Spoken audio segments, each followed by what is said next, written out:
Bonjour à tous et bienvenue dans un nouveau Récap Info. Après Olivier Noblecourt, Émilie Chalas et Alain Carignon, je reçois aujourd'hui un autre candidat à la mairie de Grenoble, le maire sortant, Éric Piolle. Bonjour. Bonjour. Merci d'avoir accepté notre invitation. Comme avec les autres candidats qui vous ont précédé, nous allons parler de la campagne, de votre programme, de votre équipe. Et puis pas comme les autres candidats, forcément, un petit peu de votre bilan aussi depuis presque 6 ans à la mairie de Grenoble. Alors Éric Piolle, cette campagne, elle est forcément différente de celle de 2014. Comment la vivez-vous ? C'est un temps de rencontre qui est toujours enthousiasmant parce que les gens s'intéressent. Ils se sont intéressés d'ailleurs plus tôt que la dernière fois. Je crois qu'il y a vraiment un intérêt. Comment on relève les défis d'aujourd'hui. Et beaucoup de choses ont changé. Il y a eu, depuis la démission de Nicolas Hulot, il y a eu les marches pour le climat et ce mouvement de jeunesse. Donc il y a cet appétit à dire comment on se saisit des défis de la transition. Et puis pour nous, il y avait aussi un deuxième enjeu, c'est comment avoir une fraîcheur. Évidemment, nous sommes une équipe sortante, je suis un maire sortant.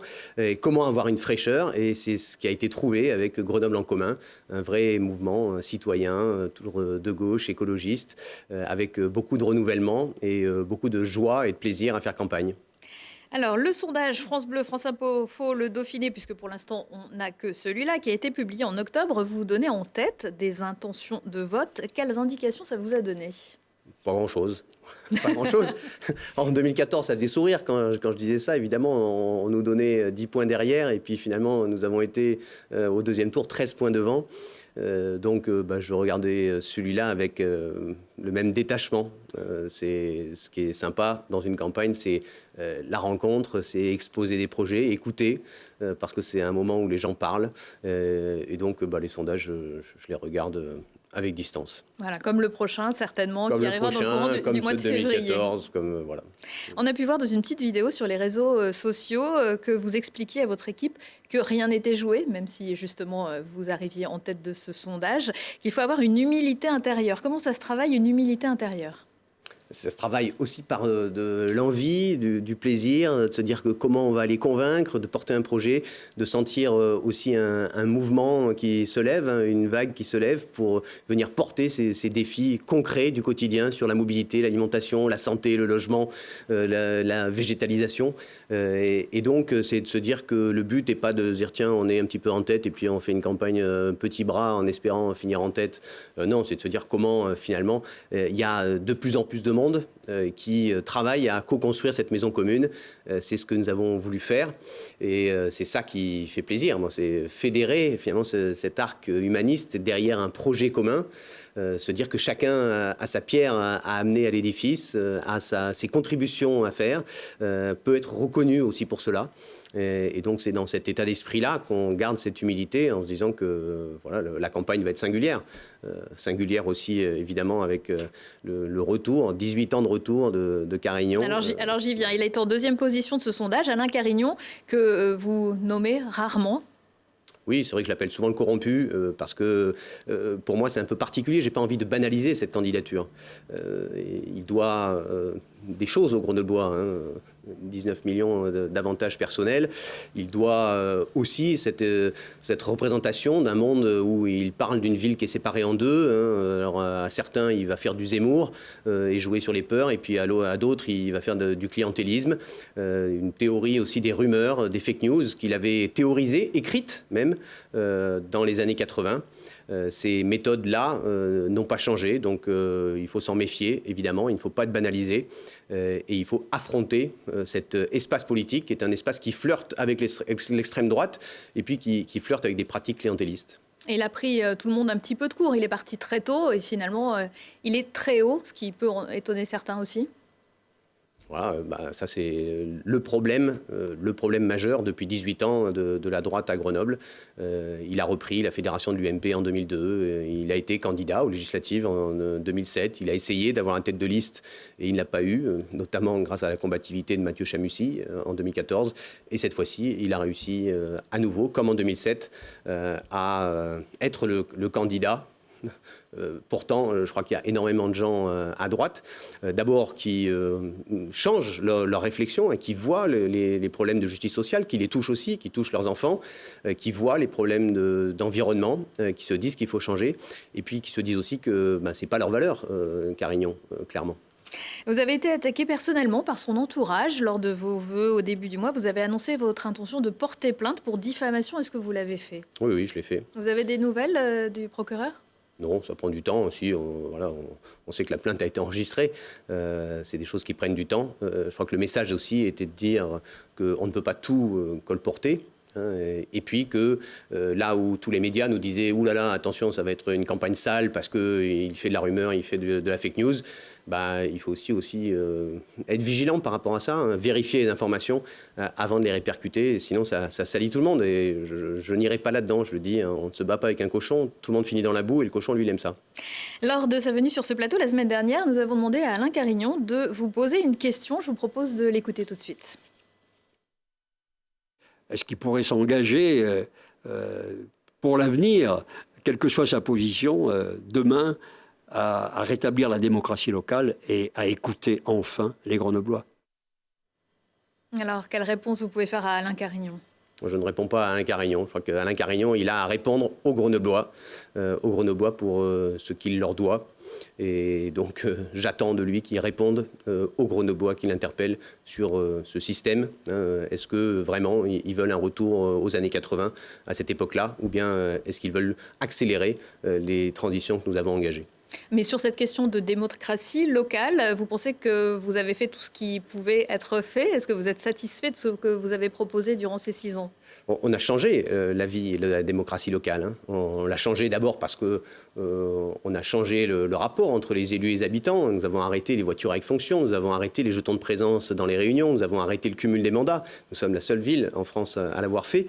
Et puis parce que nous avons effectivement construit de la démocratie locale à travers les budgets participatifs, à travers les conseils citoyens indépendants, à travers les ateliers de projets qui s'intéressent à un sujet comme la cohabitation vélo-piéton, comme l'isolement des personnes âgées et qui viennent pendant 4 à 6 mois travailler et rendre un rapport au conseil municipal.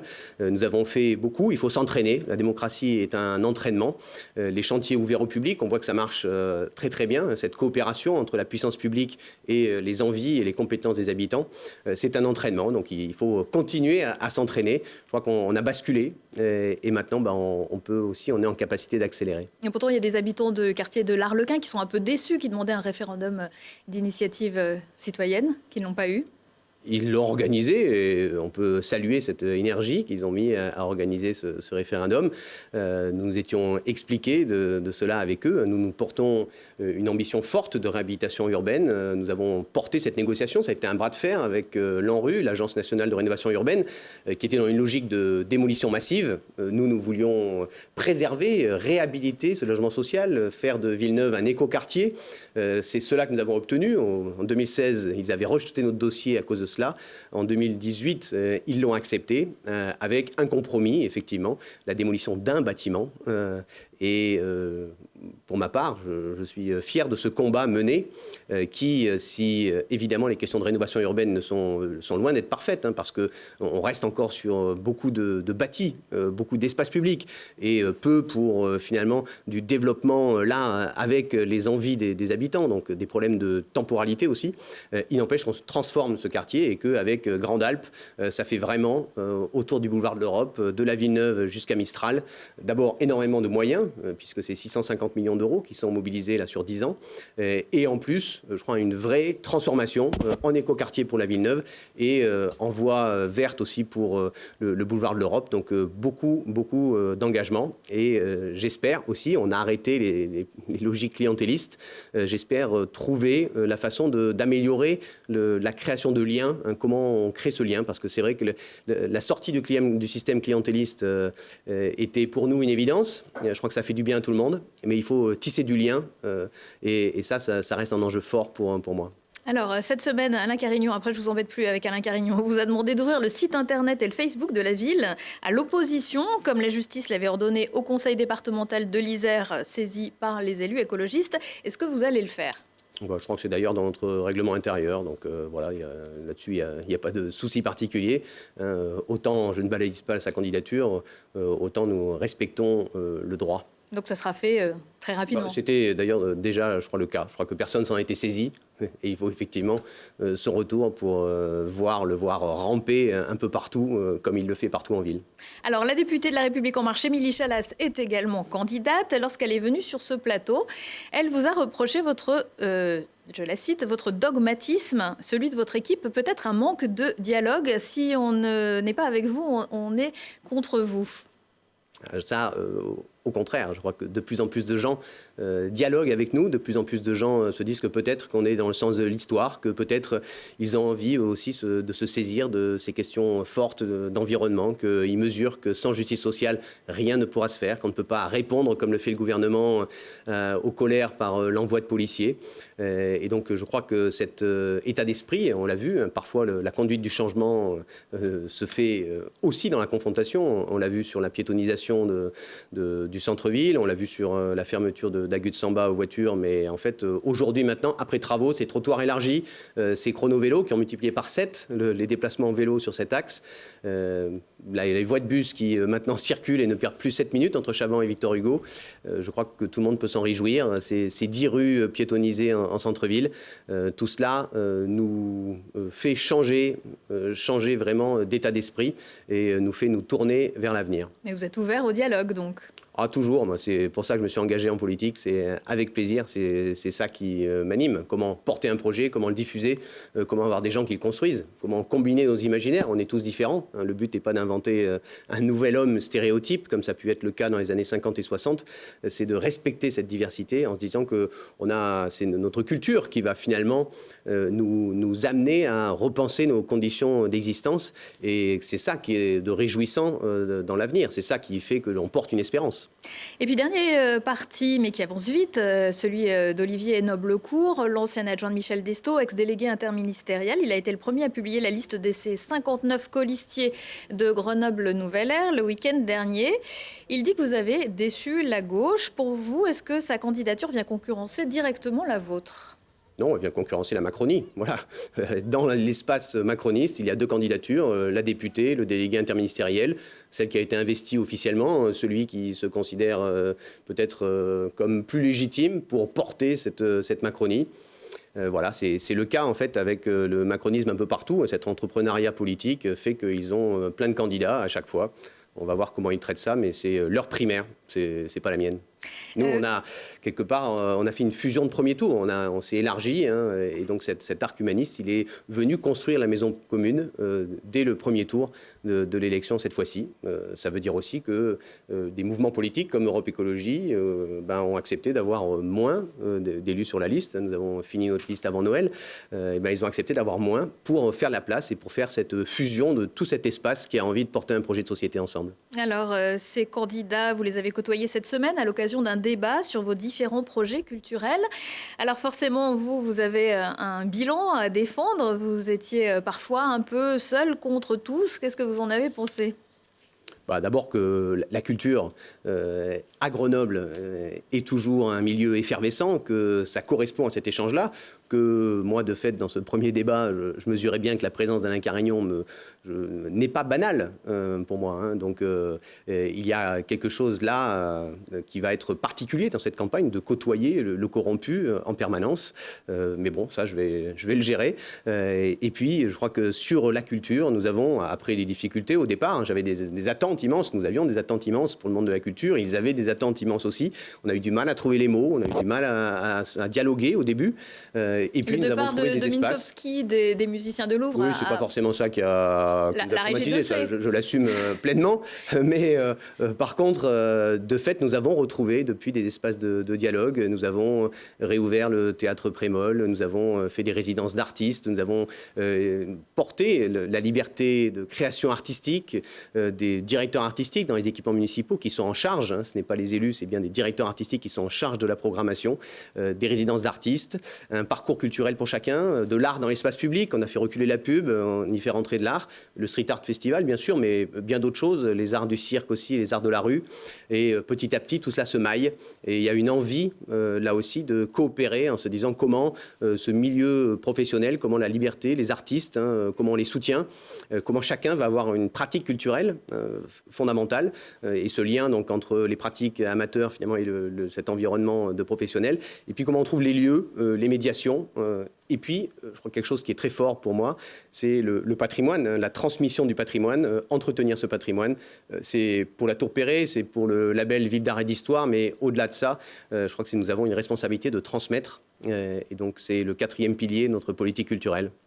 Lors de ce débat, il y avait aussi les représentants d'un parti qui s'appelle le Parti Popolitique. Est-ce que ce genre de candidature un peu farfelue, ça vous agace ou ça vous amuse ? Non, ça m'amuse, c'est plutôt sympathique. D'ailleurs, parfois, et comme ils vont que sur le sens, parfois on y trouve des éléments perturbateurs mais intéressants. Voilà, vous pourriez éventuellement les mettre peut-être sur votre liste. Bon, je crois que ils n'attendent pas ça, clairement. On connaît donc déjà quelques noms de votre liste, mais pas la liste complète de vos colistiers. Pour l'instant, on ne voit pas trop de conseillers municipaux actuels. Est-ce que vous pouvez nous dire quels sont ceux qui repartiront à vos côtés ? Non.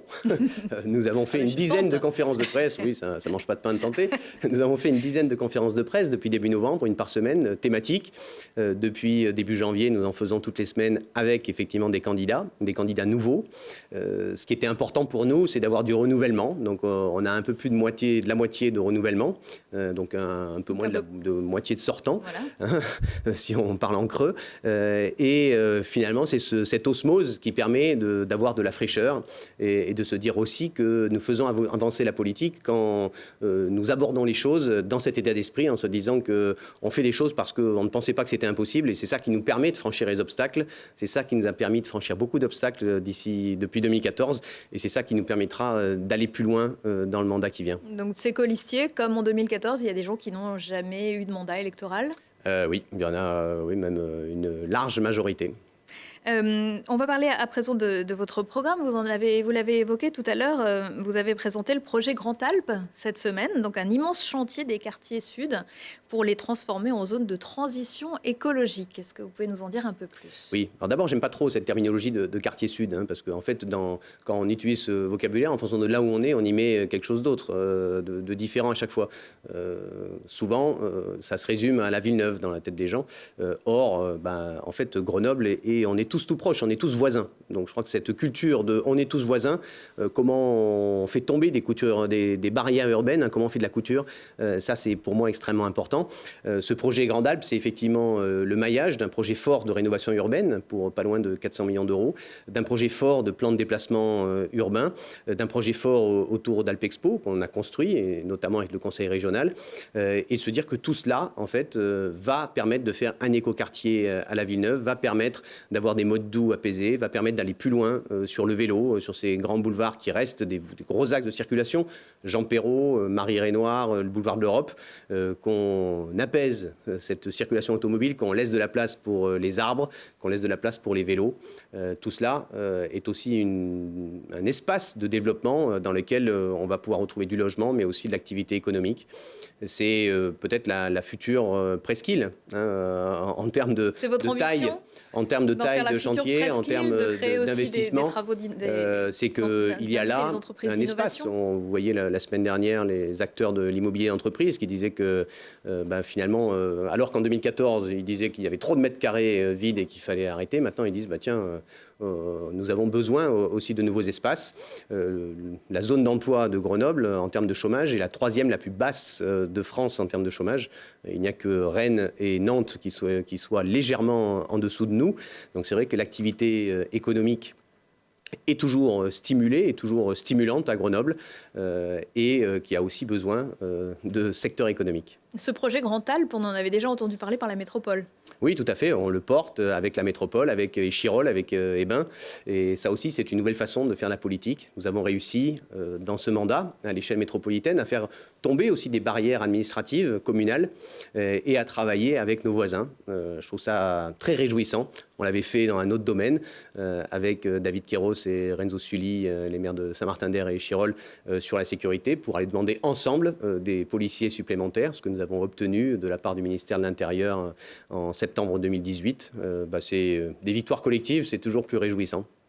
Vous voulez planter 6 000 arbres sur cette zone. Je ne sais plus si je dois dire quartier sud alors ou pas. Émilie Chalas propose d'en planter 50 000 à Grenoble. Qui dit mieux?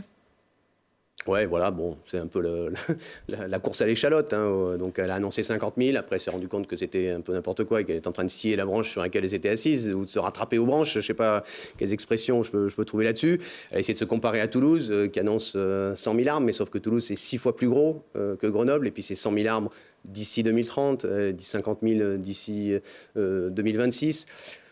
Bon, parce que la mode est quand même à l'environnement. Voilà, on voit de fait, la mode est à l'environnement maintenant. Il y a une surenchère là-dedans.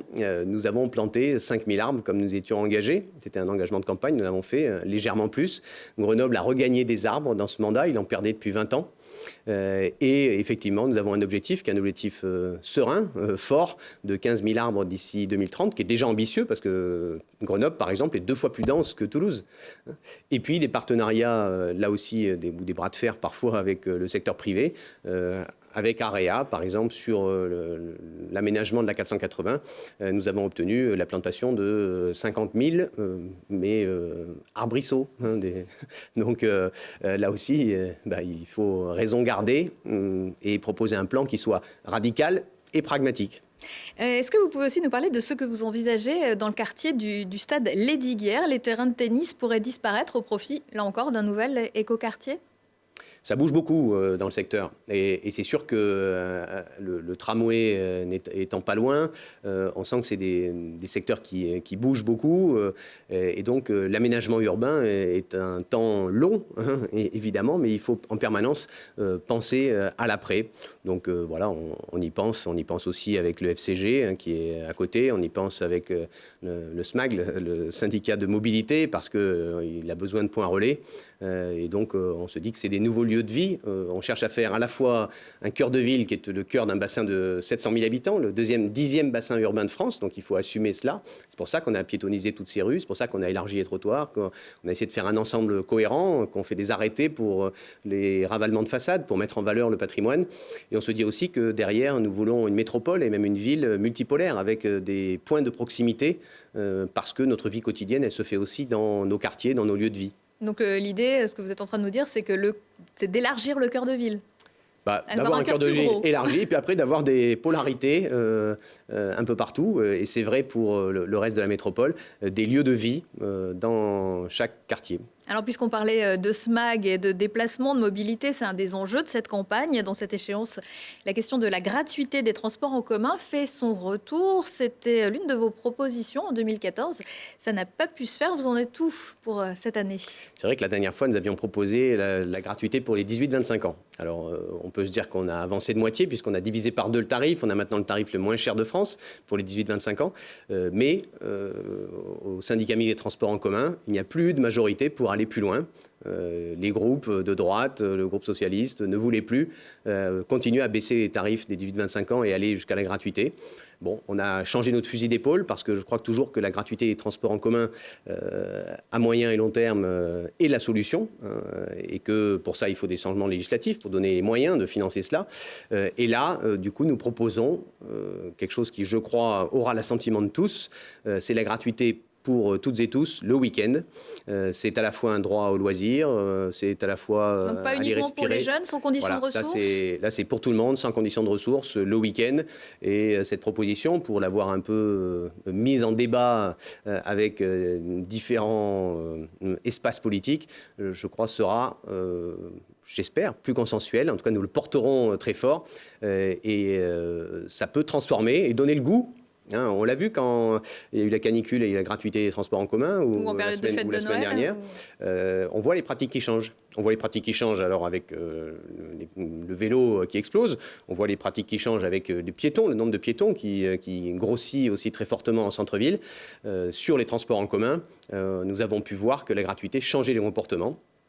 eh ben, il faut accompagner ce mouvement et puis aussi penser aux plus fragiles et donc là avoir une gratuité tout au long de l'année pour les plus précaires. Est-ce que c'est une façon aussi de satisfaire les commerçants puisqu'on est plus enclin à venir faire ses courses en centre-ville Ce qui est sûr, c'est que nous, vous savez, on est finalement les seuls qui soyons cohérents dans cette défense du commerce. C'est qu'on dit que le commerce de proximité, le commerce de centre-ville sont deux choses fondamentales pour nous et on le défend. On a vu lors du vote de la métropole que tout le monde défend cela en théorie, mais que finalement, nous avons été les seuls à nous opposer au projet de grande surface à Nerpic. Donc voilà, nous vous on continue surtout avec de David croire. Queiroz à Saint-Martin-d'Air. Non, clairement, effectivement. Nous continuons de croire que, en fait, le commerce, c'est une rencontre avec des compétences, une expertise, un conseil. C'est pas que juste faire ses achats, c'est aussi se promener avec ses enfants, s'asseoir sur un banc, profiter de l'ombre sous un arbre, boire un coup, et que tout cela, cette qualité de vie-là, c'est un centre-ville qui l'amène. C'est pas d'aller en voiture dans un centre commercial de périphérie. Non, c'est pas ça. Et pour Saint-Martin-d'Air, j'espère que l'ambition, c'est pas que le centre-ville soit un centre commercial. Hein. On peut aussi se dire qu'on peut amener autre chose, que l'espace public est un espace de rencontre. Alors les transports en commun gratuits pour le tramway, le bus peut-être un jour, demain le câble, il fait des adeptes, y compris chez les autres candidats, puisqu'Émilie Chalas veut prolonger le téléphérique de la Bastille, Alain Carignon veut faire du câble vers le Vercors ou Beldonne, et il nous disait sur ce plateau la semaine dernière que le câble urbain entre Fontaine et Saint-Martin-le-Vinoux ne verrait jamais le jour. Qu'est-ce que vous lui répondez ? Là-dessus, il se plante. Voilà. Ils se plantent parce que les appels d'offres sont en cours, que l'enquête publique est passée et que donc, de fait, il y aura un câble à plat dans la métropole qui permettra de franchir le Drac, la presqu'île scientifique, l'Isère, des choses qui sont difficiles à franchir en autre chose que du câble. Donc, c'est la bonne solution technique. Après, pour ceux qui proposent depuis Grenoble de se dire tiens, on va lancer un câble dans la Chartreuse, lancer un câble dans le Vercors. Je crois que tout le monde a en tête l'expérience cuisante portée par M. Bayetto, à l'époque président de la métropole, qui avait voulu imposer au Vercors un câble. Je crois qu'on a à dialoguer avec les territoires de montagne autour et pas à leur dire tiens, bonjour, on arrive. Alors, comme le câble, les candidats font parfois des annonces assez spectaculaires. Vous, un peu moins, semble-t-il. Est-ce que l'exercice du pouvoir vous a montré qu'on ne pouvait pas tout promettre ? Je crois que c'était déjà le cas en 2014. On est radicaux et pragmatiques. Ça veut dire qu'on va chercher les choses à la racine, hein, que la justice sociale, la justice environnementale marchent de pair, que quand on a fait la tarification sociale de l'eau, quand on fait les tarifications sociales pour la mobilité, quand on a rendu gratuites les bibliothèques, qu'on regarde en permanence quels sont les effets déclics, comment on s'entraîne tous, hein, comment on a un projet de société cohérent. Et effectivement, on n'est pas dans les annonces tonitruantes, mais quelque part, il va y avoir cette espèce de concurrence et cette primaire de la Macronie qui va faire qu'ils vont faire des surenchères. Et puis, la question du retour des années 80, la promesse des Jeux Olympiques d'été. Ok, bon, voilà, la France les a eus en 1924, et elle les aura en 2024. Pourquoi pas 2028 à Grenoble? Je laisse quelqu'un me rappeler récemment qu'en 83, Carignon promettait un tunnel sous Beldonne pour aller plus vite à l'Alpe d'Huez et aux Deux Alpes. Et puis, quand on s'essaye à l'exercice du pouvoir, quand on le pratique, en tout cas, il faut aussi parfois changer d'avis. Quand vous êtes arrivé aux affaires, le Palais des Sports était sous la gestion de Guy Chanal. Cette gestion, vous lui avez enlevée quand vous êtes arrivé. En 2019, il est revenu, pas pour la gestion en tout cas, mais pour le Festival du Cirque. En 2020, le Supercross, organisé par Guy Chanal, sera au Palais des Sports. C'est pas franchement écolo. Pour l'instant, c'est pas encore dans les tuyaux. C'est pas signé ? Pour l'instant, c'est pas encore dans les tuyaux. Par contre, ce qui est intéressant sur le Palais des Sports, c'est qu'on voyait que ça coûtait 1,7 million d'argent public. Nous avons effectivement changé le mode de gestion. Maintenant, ça ne coûte plus que 700 000 euros. Donc, nous avons économisé 1 million d'euros pour les Grenoblois. Et avec moins d'événements aussi, peut-être. Avec beaucoup plus d'événements. Il y avait une dizaine d'événements. Maintenant, il y en a 80. Donc, on a effectivement augmenté le nombre d'événements, diversifié aussi son usage. Et puis, le Festival du Cirque, qui à l'époque est parti à Voiron, eh ben, il est revenu. D'abord à l'Esplanade. Il reviendra effectivement avec Guy Chanal au Palais des Sports. Et il reviendra en plus sans animaux sauvages. Donc, ça montre que quand on tient un cap, eh ben, finalement, on trouve, les gens petit à petit s'adaptent et proposent des choses qui sont en cohérence avec ce cap. Je trouve ça plutôt chouette en termes de dialogue. Vous voyez que quand vous avez un cap qui est déterminé, que vous êtes prêt à dialoguer, mais que vous savez où vous allez, et bien, quelque part, ça crée un mouvement collectif dans la bonne direction. Alors en parlant de mouvement, après les élections municipales, il y aura aussi du mouvement du côté des élus métropolitains, puisque ça va créer de nouveaux élus pour la métropole. Ces élus sont fléchés sur les bulletins de vote. Traditionnellement, ce n'est pas la ville-centre qui en assume la présidence. C'est actuellement Christophe Ferrari, maire de Pont-de-Claix.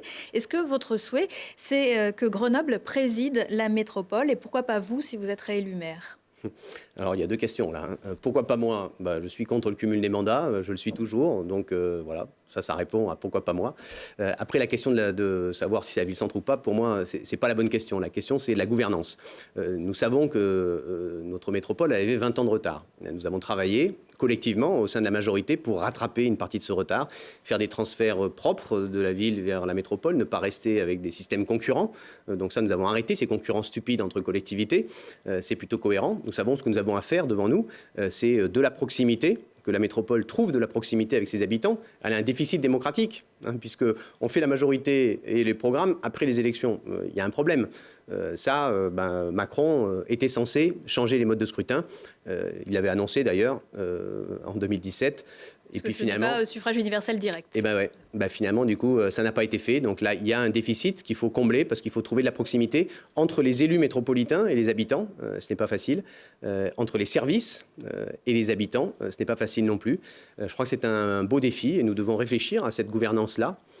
Plus que de se dire qui est président, qui finalement est une question qui n'intéresse pas grand monde, c'est de se dire comment on travaille ensemble pour développer de la proximité, parce que la métropole aujourd'hui, nous agissons à l'échelle du grand territoire sur des questions fondamentales pour nous, la mobilité, les déchets, le logement, sur l'alimentation. On voit bien qu'on doit aller même plus loin et qu'évidemment nous devons discuter avec les territoires bien plus larges, sur l'énergie aussi, parce qu'en 2022, vous savez que nous aurons une électricité, nous produirons l'équivalent des besoins de Grenoble en électricité 100% verte, ni fossile ni nucléaire, que nous atteindrons 87% de renouvelables également, ni fossile ni nucléaire pour le chauffage urbain, et que tout ça, tout le monde mesure bien qu'on ne le fait pas à l'échelle de la ville ni à l'échelle de la métropole. On est en lien avec les territoires voisins. Et ça, je crois que ça change aussi de ce discours où la ville domine tout, où la métropole domine tout, et où le reste est une sorte de no man's land. Et je crois que ça répond aussi aux questions qui sont posées depuis maintenant plus d'un an par les Gilets jaunes, qui est de dire, il y a finalement des gens qui se sentent délaissés. Au contraire, nous pouvons être un vecteur de lien. Mais est-ce que vous voulez que les idées portées par la ville soient en tout cas plus écoutées à la métropole ? Elles le sont déjà pas mal. Quand on regarde ce qu'on a fait sur la lutte contre la pollution depuis 2015 a baissé de 16% pour le dioxyde d'azote jusqu'à 36% pour les particules fines. Donc c'est important. Donc ça a bougé sur la mobilité, on l'a vu, sur les chrono-vélos, et on ira plus loin, aussi à l'échelle des quartiers, avec des réseaux de quartiers, travailler avec les unions de quartiers, de proxy-vélo. Donc ça bouge plutôt pas mal. Sur les déchets, on est une des premières collectivités à mettre en œuvre la collecte des déchets alimentaires. On va en faire une usine de compost, là aussi, pour produire de l'énergie, du biogaz à partir de cette usine de compost.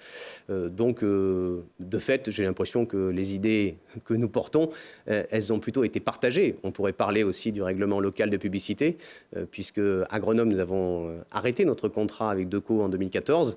Là, c'est toutes les publicités supérieures à 4 mètres carrés qui vont être interdites sur l'ensemble de la métropole. Ça montre que dans le dialogue, finalement, on arrive à porter un projet consensuel et collectif. Mais la métropole poursuit son contrat avec Deco par le biais du SMAG. C'est pas la métropole, de fait, c'est le SMAG. Oui, avec une réduction aussi, plus de 300 panneaux qui sont supprimés. Et donc là aussi, ça avance. On n'aura plus de panneaux 4 par 3 et même de panneaux de 8 mètres carrés.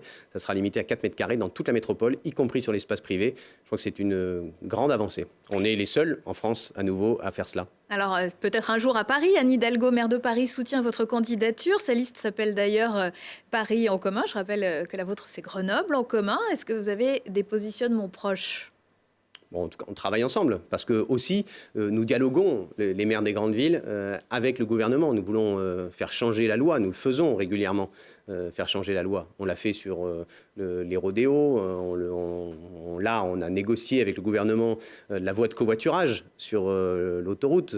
Ce sera la première expérience de voie réservée au covoiturage sur autoroute. On l'a négocié avec le ministère de la Transition écologique. Sur les vignettes critères, nous avions travaillé, Anne Hidalgo et moi, pour porter ces changements à l'échelle de la France, sur la pollution de l'air aussi. Donc nous travaillons ensemble, effectivement, et donc je suis ravi que la plus grande élue socialiste de France finalement nous soutienne. Je trouve que c'est un signe aussi fort sur le fait qu'à Grenoble, la guerre des gauches est terminée, et ça, je crois que c'est très très positif pour l'avenir. Alors Anne Hidalgo, la plus grande élue socialiste, il y a aussi une liste EELV à Paris. Est-ce que vous allez soutenir celle d'Hidalgo ou c'est la liste? Bon, je restais un peu à distance, mais aujourd'hui, moi je suis pas investi dans la campagne parisienne. Je travaille avec Anne Hidalgo et je m'affiche avec elle. J'ai aussi rencontré la candidate du 18e arrondissement il n'y a pas longtemps. J'ai rencontré Vicach Dorasso, qui est lui candidat pour la France Insoumise dans le 18e également. Vous avez surtout parlé de foot, Donc, je vous ai vu. Ouais, on a parlé de foot et d'écologie, mais c'est vrai que moi je suis un passionné de sport, donc quand je rencontre un footballeur, j'ai tendance à parler de foot. C'est un peu naturel, on ne se refait pas. On pourrait refaire les matchs comme tous les passionnés de foot pendant pas longtemps. Avec moi, je vous conseillerais d'autres collègues. Mais je peux faire d'autres sports.